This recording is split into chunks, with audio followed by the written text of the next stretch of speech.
This £1.8 billion project has been in the making for more than a decade.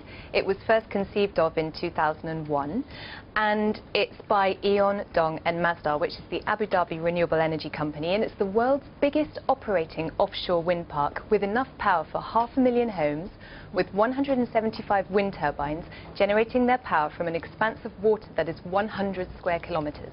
Yeah, that sounds very impressive. I guess we're seeing some of the images, and it must have cost billions, right, to actually put in place. Exactly, yes. It was £1.8 billion.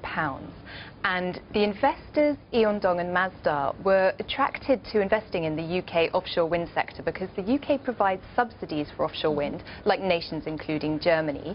As a relatively young technology, it needs these subsidies in order to be economic, and they provide investors with long-term guaranteed cash flows. Now, the UK government has also said that it will raise the subsidy for all renewable energy projects to £7.6 billion in 2020, which gives investors additional certainty that they will have a future cash flow.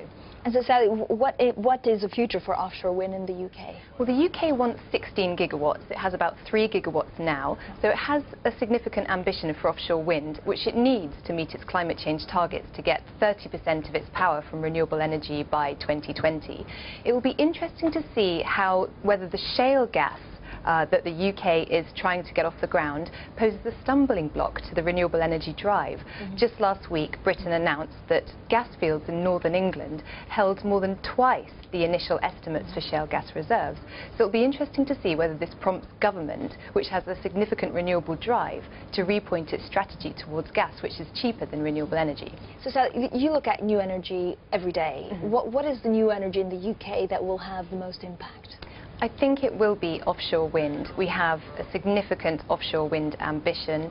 The government has proposed very high subsidies for offshore wind parks. Whether they can deliver a certain policy will be key in attracting investment to the sector.